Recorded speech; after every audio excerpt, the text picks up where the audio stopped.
The brown leather bag sat alone on bench number 7 near the east gate of Harlow Green Park.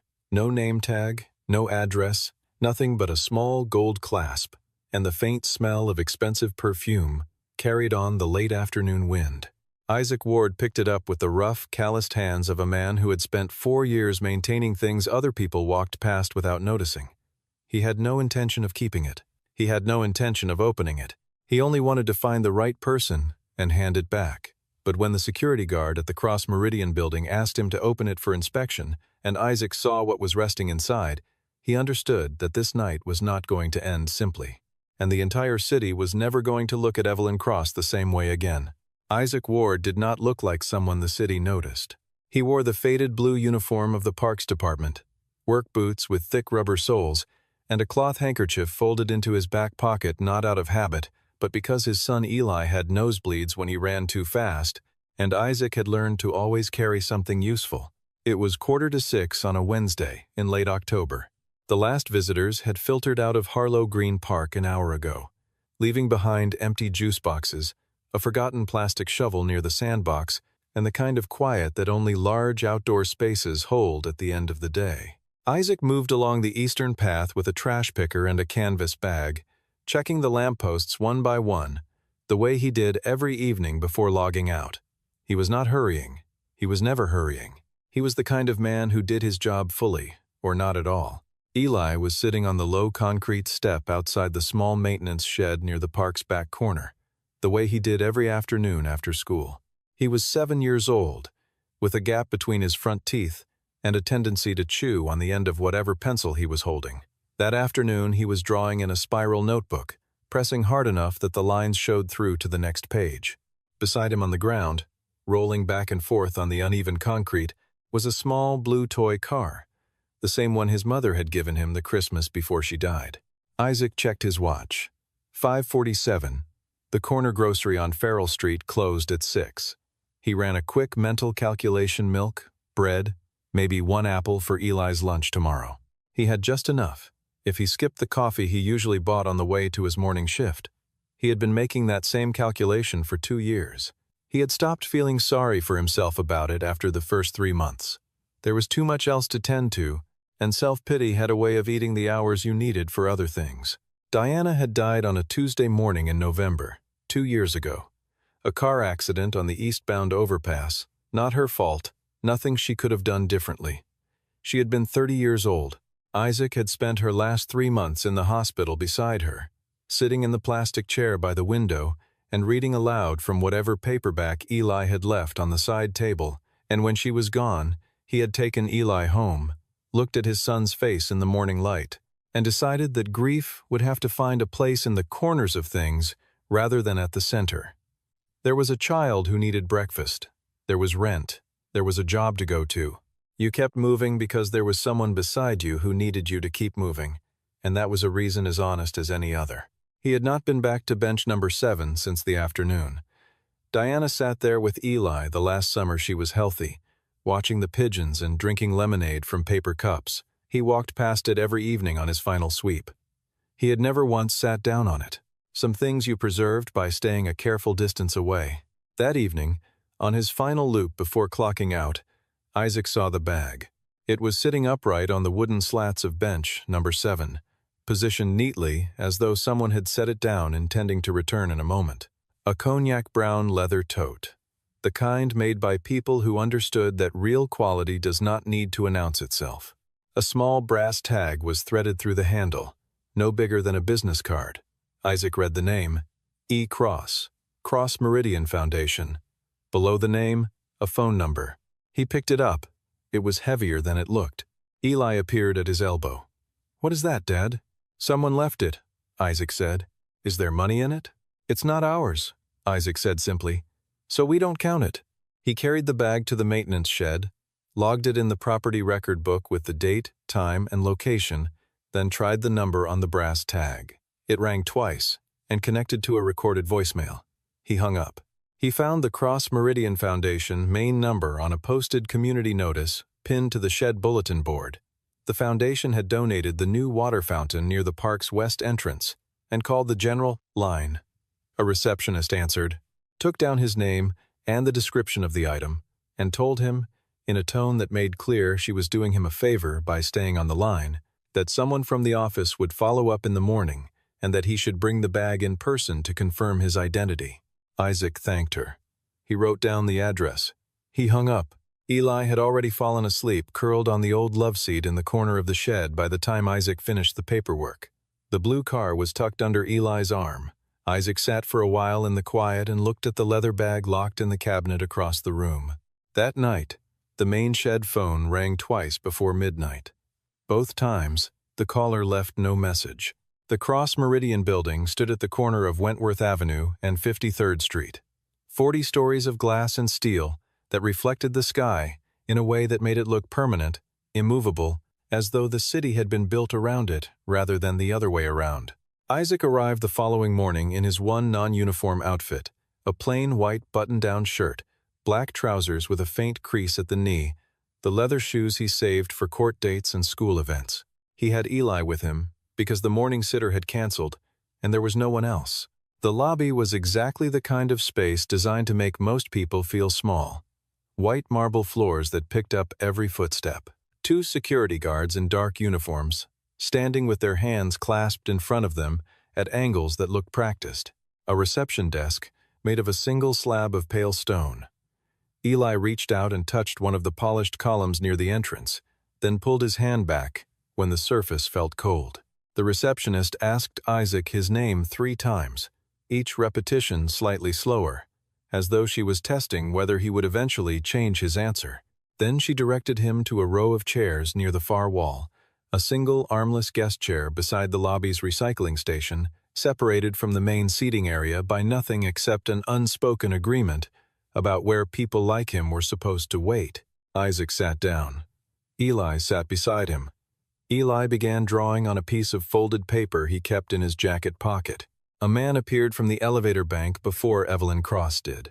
He was perhaps 44 years old, with hair combed flat and a Patek Philippe on his left wrist that caught the light every time he moved. His suit was dark charcoal and fit him the way expensive suits fit people who had been wearing them their entire adult lives. He moved across the lobby with the easy authority of someone who did not need to look where he was going because people always moved out of his way first. His name, Isaac would learn, was Jason Holt. He held the title of Chief Financial Officer at Cross Meridian Foundation. Jason stopped in front of Isaac and looked at the leather bag, then looked at Isaac. "Thank you for coming in," he said. The warmth in his voice was correct and precise, the way warmth is when it is being performed rather than felt. "I'm the CFO. Miss Cross is occupied with back-to-back meetings this morning. I'm authorized to take receipt of her personal property." He extended his right hand. Isaac looked at the outstretched hand. He did not stand up. He said, politely and without apology, that the name on the bag was Evelyn Cross, and that he had come in to return it to her directly. He was happy to wait. Jason's smile stayed in place, but something shifted behind his eyes. "You're a City Parks employee?" "I am," Isaac said. "And you understand where you are?" "Yes," Isaac said. The elevator opened again. Evelyn Cross crossed the lobby in a navy-wrap dress and low heels, moving the way people move when their time is the most expensive thing in the room. She was 35 years old, with dark hair and the posture of someone who had grown up being told to stand straight. She looked at the bag in Isaac's hands, and then at Isaac himself, and her expression gave away nothing at all. Isaac stood and handed her the bag. She took it. She said, "Thank you." 2 words, her eyes already moving toward the day waiting for her, and she turned toward the elevator. In the moment the bag exchanged hands, the inner zipper pocket caught on Isaac's thumb and pulled open slightly. A folded paper slipped out and fell to the marble floor. Isaac picked it up and turned to hand it back. But the elevator doors had already closed. Jason Holt held out his palm. Isaac placed the paper in it. Jason folded it once and slipped it into his jacket pocket without looking at it. But Isaac had already seen the first 3 words printed at the top of the page. In the half-second, the paper lay unfolded in his hand. 3 words, bold typeface, all capitals, confidential, board audit.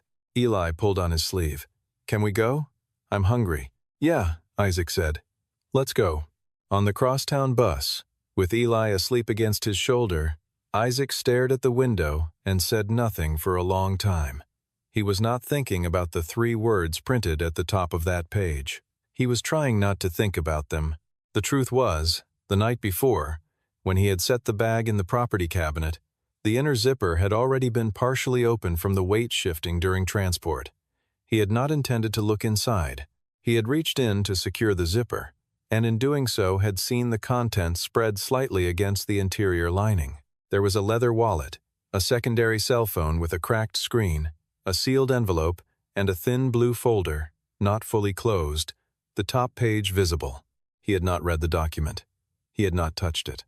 But the page had been open, and the text was right in front of him, and human eyes are not cameras with shutters. They simply receive what is placed before them. A single line of figures. A number. $47,200,000. And beside it, in handwritten red ink, unauthorized transfer. Jason Holt, authorization. He had closed the zipper and locked the cabinet. He had told himself it was not his business. He was a Parks employee. He had a son. He had managed to keep a steady job and a paid rent and a child who still smiled, and he was not going to throw that into traffic over something he had seen by accident. But on that bus, he thought about the Cross Meridian Children's Health Initiative logo he had seen every single day for 3 years laminated and taped to the wall of the pediatric ward at St. Albans Medical Center. He remembered the morning a nurse had pulled him aside and told him, quietly, that an anonymous grant from the Cross Meridian Foundation had covered the gap in Diana's final billing cycle. He had never known who made that decision or why. He had only been grateful in the way that people are grateful when they have nothing left to offer in return. $47 million. From a children's health fund. He looked at his son sleeping against his arm, the blue car held loosely in one small fist. Sometimes you see something, Isaac said quietly, to no one, and you have to decide whether you're going to pretend you didn't. 2 days passed. Isaac returned to his shifts, raked the elm leaves from the east path, replaced a broken plank on the bridge over the drainage channel, and signed off on the October maintenance log. Eli drew more pictures in his spiral notebook and asked for French toast on Thursday morning, and got it because Isaac had bought a half-dozen eggs on sale. On Thursday afternoon, a man appeared on the path near the maintenance shed. He was not wearing a suit jacket. His collar was open. He looked like someone who had dressed carefully to appear casual. Isaac recognized him immediately. Jason Holt sat down on the bench nearest the shed and waited without speaking until Isaac set down his equipment and looked at him directly. "What did you see in that bag?" Jason asked. The question was conversational. That was the most dangerous part of it. "I returned the bag," Isaac said. "That's the whole story. I think you might have seen something you didn't intend to see. I'm not accusing you. I'm simply asking." Isaac said nothing. Jason produced a plain white envelope from his jacket and placed it on the bench between them. $15,000, he said, "for your household expenses, for your son. No conditions, no follow-up, no record. You don't have to do anything. You don't have to say anything. You simply continue your life." Isaac looked at the envelope. He looked at Jason. He did not pick it up. Jason left the envelope on the bench and leaned back slightly, and then he said, in a quieter and more careful voice, the name of the elementary school Eli attended. He mentioned the number of the bus route Eli took home on Tuesdays and Thursdays.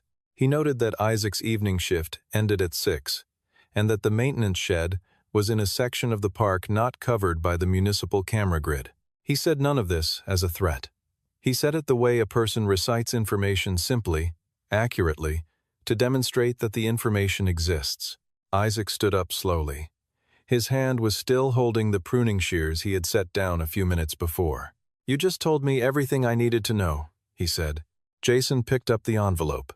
He left the way he had come, through the east gate, not hurrying.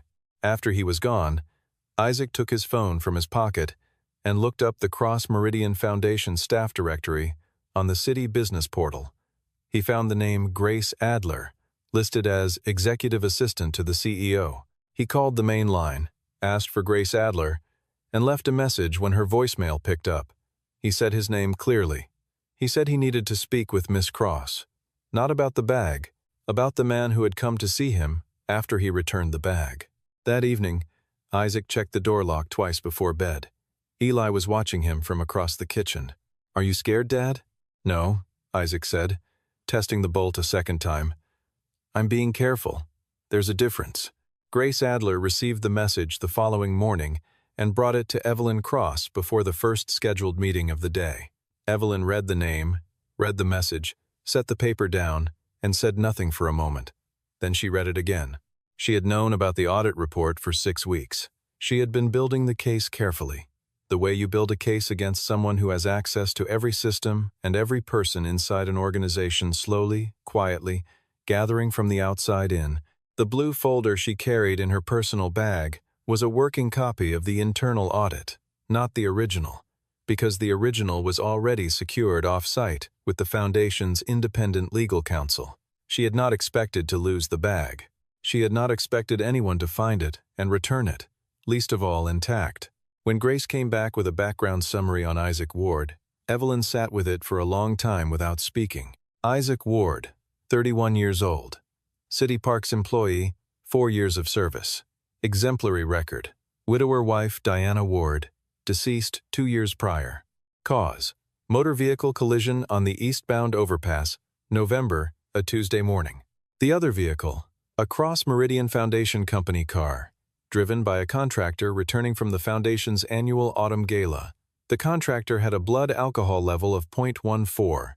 The Foundation's legal team had arranged an out-of-court settlement within 6 weeks. Isaac Ward had accepted the settlement.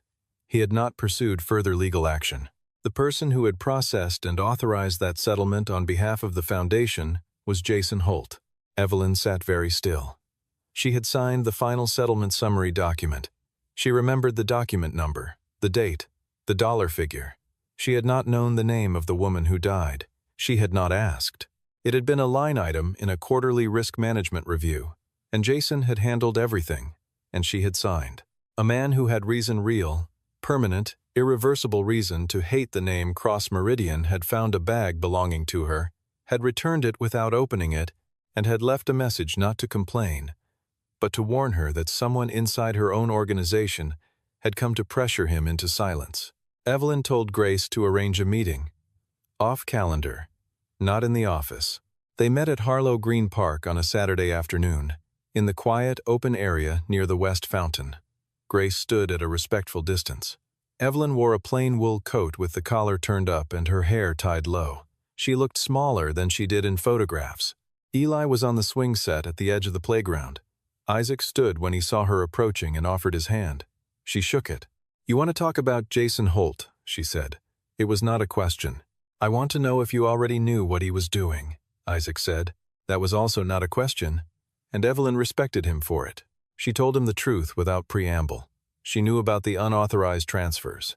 She had known for 6 weeks. She had been building a case with external counsel, because if she moved too quickly, Jason had enough administrative access and enough contingency plans in place to redirect the evidence trail onto the department heads who had countersigned the transfer authorizations without understanding what they were signing.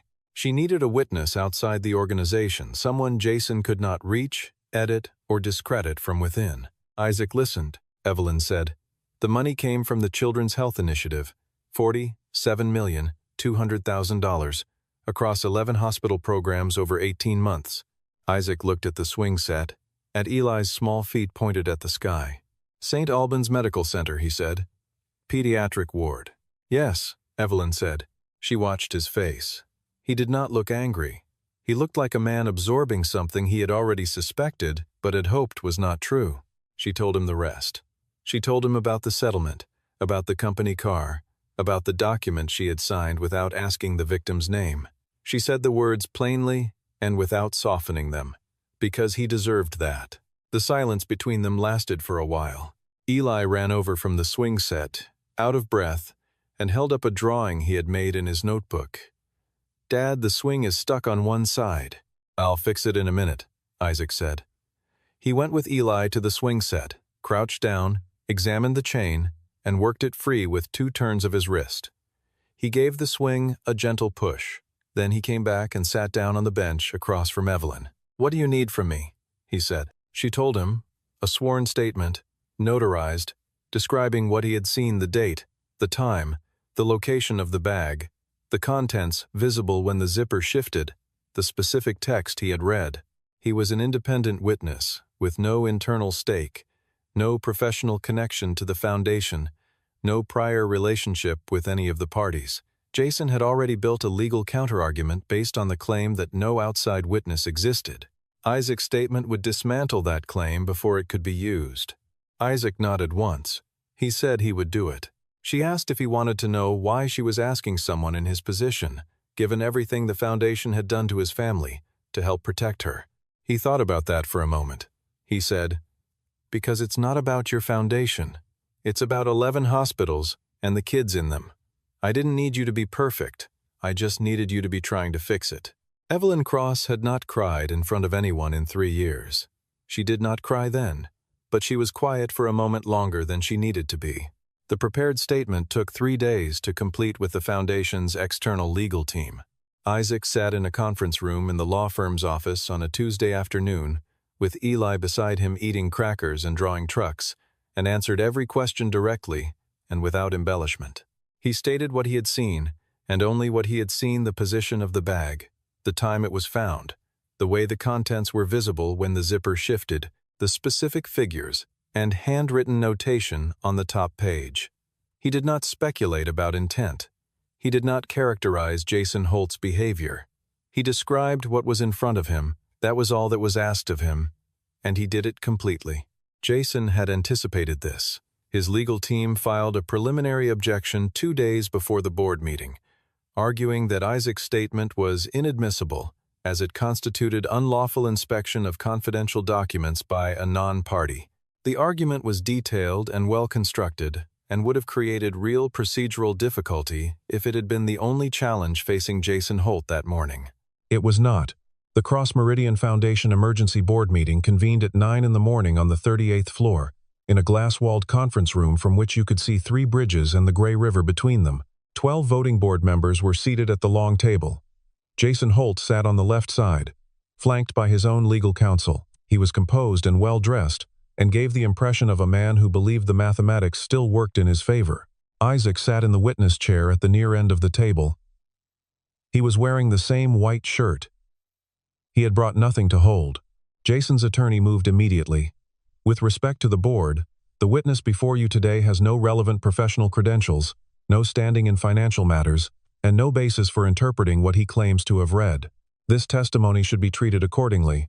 Isaac turned slightly toward the speaker and said, in a level voice, "I don't need financial credentials to read a name and a number. I only need to know how to read." There was a pause at the table. One of the board members on the far end lowered his pen. Evelyn Cross stood at the head of the table and presented the evidence in sequence. First, the complete internal audit report, authenticated and certified by the external firm. Second, the records of all 47 transfer authorizations over the 18-month period, each one bearing Jason Holt's digital signature and a secondary approval code, issued exclusively from his administrative login. Third, the backup server archive email. The email had been sent by Jason Holt to an outside financial intermediary 48 hours before Isaac returned the bag to the building. The subject line read, "Processing Review." The final line of the message read, "Destroy file copies by Friday." The board chair set a printed copy of that email on the table in front of Jason Holt. Jason did not speak. His attorney began to object, paused, and did not finish the sentence. The board chair asked Jason to step outside the room while the independent audit team began their formal review. 2 building security officers positioned themselves on either side of the conference room door. Jason walked the length of the table toward the exit. He passed the chair where Isaac was sitting. He did not look at him. He did not say anything. He walked out of the room, and the door closed behind him. The story was on every news outlet by midday. The headline that spread fastest read, "Cross Meridian, CFO, charged in $47 million children's fund embezzlement." By evening, the number of hospitals affected had been confirmed. 11 pediatric programs across the city, 3 of which had already cut treatment capacity for uninsured children in the previous fiscal year, due to what they had been told were budget shortfalls from the foundation. The money had moved through a series of offshore transfer accounts. The process had been running for 18 months. Isaac's name appeared in the coverage before he knew it would. A reporter found him the following morning in the park. He was fixing the latch on the East Gate storage box. He said he had nothing to add beyond what was already in the public record. The reporter asked if he considered himself a hero. He thought about that for a moment, then said he had returned someone's bag and told the truth when asked. He picked up his tools and went back to work. Eli's teacher showed the class a news article the following afternoon. She asked Eli if the man in the photo was his father. Eli said yes and continued coloring the diagram of the water cycle she had drawn on the board. But that evening, at the kitchen table, he looked at Isaac over his cup of soup and said, "You did the right thing, didn't you, Dad?" It was not a question. Isaac said, "I didn't do the wrong thing. That's usually enough." Evelyn Cross released a public statement the same day. She announced the immediate restructuring of the Cross Meridian Foundation's board governance, a full, independent audit of all operational accounts going back 5 years, and a complete financial restoration of the Children's Health Initiative, the entire $47,200,000 to be returned to the 11 hospital programs within 90 days, with an additional allocation to cover the treatment gaps caused by the shortfalls. Among the 11 programs listed for restoration was the Family Support Fund at St. Albans Medical Center, from which $3,200,000 had been redirected under Jason Holt's authorizations. It was the same program that had quietly covered part of Diana Ward's final billing. 1 week after the board meeting, Evelyn Cross came to the park again. Grace Adler was not with her. She wore a plain gray coat and walked in through the east gate at 4 in the afternoon, when the light was low and golden and the elm trees were almost bare. Isaac was repainting the number above the bench near the east path, bench number 7, with a small brush and a can of white trim paint. He heard her footsteps and turned, then nodded once and went back to the number. He finished the last stroke before he set the brush down. She waited. She had learned, in the past week, something she had not expected to learn about Isaac Ward. That he gave people time to say what they actually meant, rather than filling the silence for them. "I signed a document 2 years ago," she said. "It was a settlement summary. The file came to me through Jason's office. The victim's name was listed by initials only." She paused. "I didn't ask for the full name. I had 8 items on my agenda that morning, and I signed it and moved to the next one." Isaac set his brush across the rim of the paint can. "When your assistant sent me your file," she continued, "I read the accident report for the first time, all of it." Her voice was steady, but it was working to be. "I did not know there was a child. I did not know you were still in the city. I did not know any of the specifics I should have known before I signed my name to a document that was supposed to close a chapter for your family." Isaac was quiet. "I don't know how to adequately apologize for something that can't be undone," she said. "I know that what I'm saying right now doesn't restore anything. I'm saying it because you deserve to hear it, not because it does anything useful." He looked at her for a moment.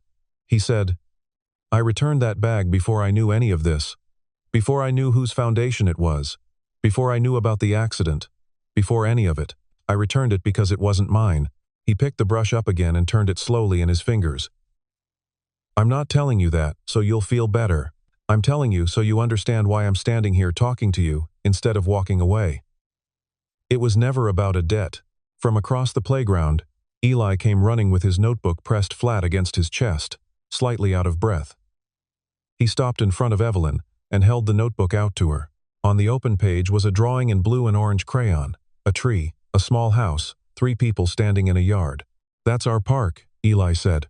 Evelyn took the notebook and looked at the drawing for a long time. Her hands did not move. She gave the notebook back to Eli. And then she asked Isaac the question she had come to ask. She said she wanted to know what he needed, not for himself. She clarified immediately. She understood what his answer to that would be. She wanted to know what mattered. He did not ask for a job. He did not ask for money or recognition or anything with his name on it. He said, "That Children's Health Fund. Don't let it be a name on a plaque anymore. There are a lot of kids in this city whose parents are making the same calculations I make every week, and they don't always have the margin I have. Some of those 11 programs make them permanent, make the funding a condition, not a gift." She said she would. He believed her. 3 months passed. The leaves came back to the elm trees slowly.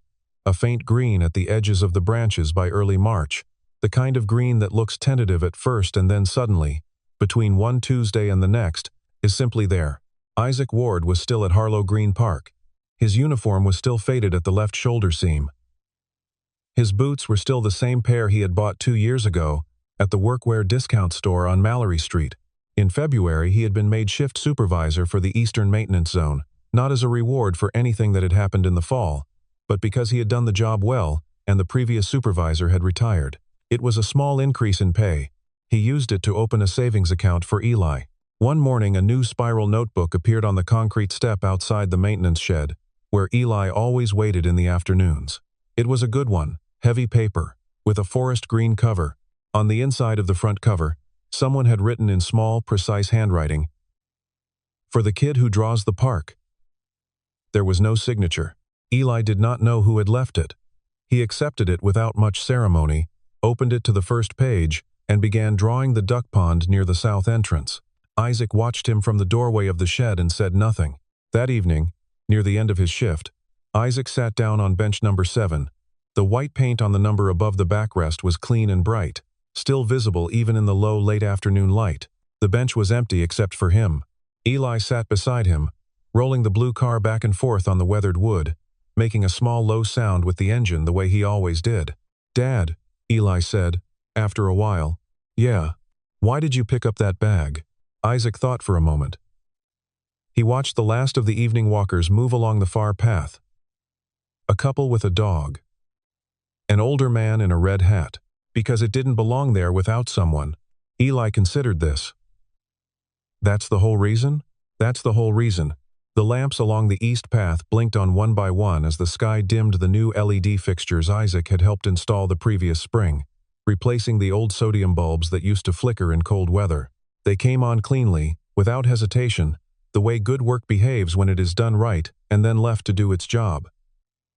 Isaac leaned back on the bench and let the light settle around them. Eli rested the blue car flat on the wood and looked up at the first lamp as it came on, then at the second, then at the third.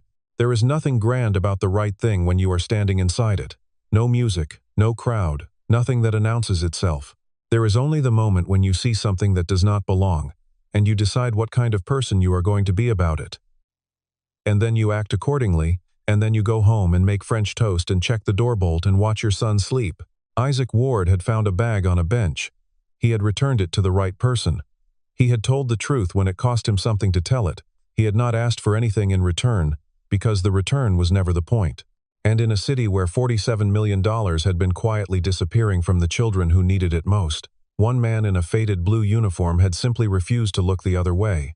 Not because he was exceptional, not because he was brave in the way stories usually require, because the bag was not his. And that, in the end, was the whole reason.